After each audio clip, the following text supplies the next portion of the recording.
TripleMania, it finally happened. The biggest TripleMania of all time. Saturday, August 16, 2025. TripleMania, back with another one. Mexico City, AAA, WWE. If you didn't know, WWE bought AAA.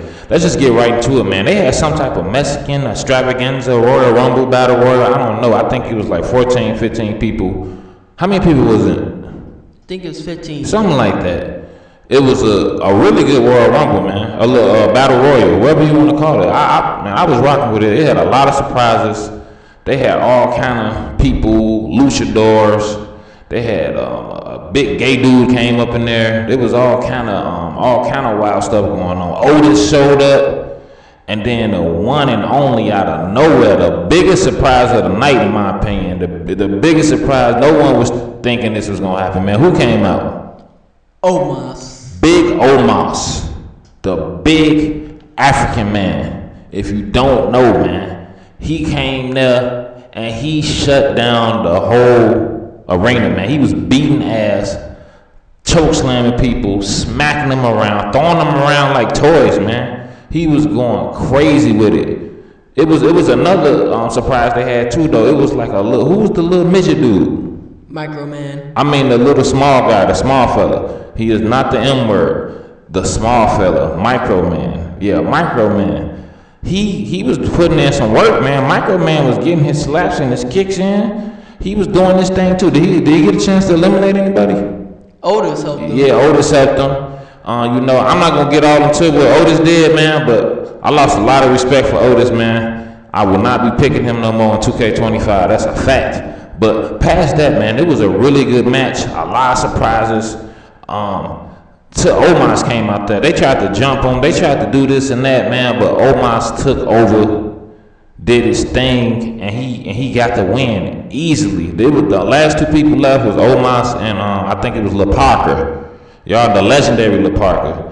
And La Parker couldn't stand, man. Omos super big, man. He like 7 foot, like 300, 400 pounds or something. Huge. That kicked off AAA. I'm not gonna get into it match for match, man. I barely know a lot of these guys' names, man. I don't speak Spanish or nothing like that, but it was just a great night just to watch. If you're a wrestling fan, what did you think of this AAA event? It was actually pretty good. It was better than I expected it to be. Yeah, TripleMania. They had a lot of surprises. They had what was another match they had? Do you know the match they had after the Battle Royal? I don't remember. It was what about Lola Vice match? She had with who was Lola Vice on team with? She was with a Hamburger Man, and who else? Mr. Iguana. Mr. Iguana, and they fought Judgment Day, right? Who they fighting Judgment Day? Finn Balor, JD McDonough, and Raquel Rodriguez. How did that match end? Raquel pinned Lola. So who won?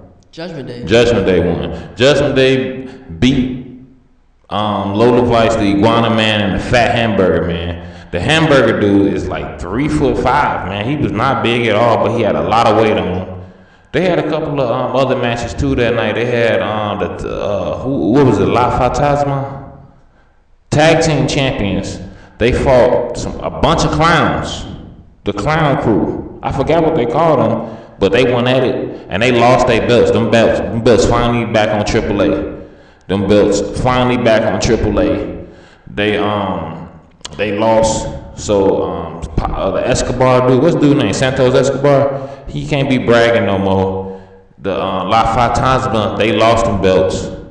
They honored Conan, one of the greatest ring announcers of all time, man. You know Conan, man. He was out there on the ones and twos announcing, him and Corey Grave, and one of the most lovable people, one of the people who don't nobody love Latinos and Mexicans more than JBL. JBL loves him. That's why he was on the announce team today, doing this thing, delivering that classic JBL Bradshaw commentary.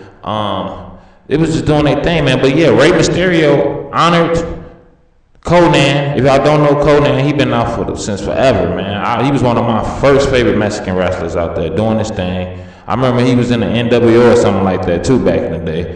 What did you think about them honoring Conan, man? That one of the best announcers out there. Nah, bro's the worst announcer, but the honoring was pretty much okay. Yeah, he deserved that. It's been like 30-something years, 40-something years or something like that. He's an old guy, man. He's still doing his thing out there, for real. But they had a triple threat match, too. They had, what was it, Natalia and the champion. I forgot the champion name. And the other champion, the other lady, masked up, luchadors. You can't see their face, but they was going at it. But who won that match? The champion. The champion retained. She beat Natalia easily. Natalia and the other girl start fighting at the end. You know, they also had the what's the dude name? El Grande Americano, the champion, Dominique, and who else? Dragon Lee. Yeah. They had a fatal 4-way for the belt, and who won that match? The champion. The champion retained. The champion retained that match. He was one of the best champions of that night. He was hitting them with all kind of moves, doing his thing. And this was live on YouTube, y'all. So it was a live chat going, a lot of people talking stuff in the chat. The chat was going crazy, man. Too much we want Cross and all that. It was wild in the chat. People were saying R.I.P. Ric Flair in the chat, all kind of stuff. I thought Ric Flair actually died while I was watching this, because they was talking about, it was so many people in the chat talking about R.I.P. Ric Flair, man. But if y'all didn't know, man, this was a real successful event for AAA. It was like 20,000 people in the building.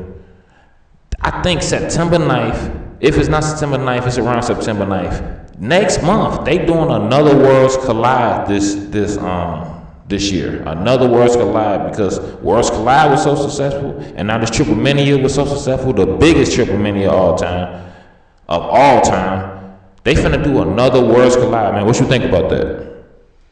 I think it might be worth it. I'm gonna watch it for sure. Yeah, well, the first one was good. They had a lot of surprises on there. But what do you compare? Which one was better? The first Worlds Collide or TripleMania? TripleMania. Yeah, definitely TripleMania was definitely better. And it was good to see Omos back in action. I can't wait to see Omos versus Obafemi. Make it happen. It's going to be wild, man. But TripleMania, man, they broke all kind of records. They had all the luchadors there. All the classic Mexican fighters. They had the Micro Man there, the legendary Micro Man. We might see him in 2K26. You don't know. TripleMania, though, it was definitely a success. Make sure y'all rock with that Worlds Collide, because that'll be next. And after TripleMania, of course, you already know we got NXT Heat Wave, and we got Clash in Paris. It's finna be crazy, y'all. Make sure y'all stay tuned, man.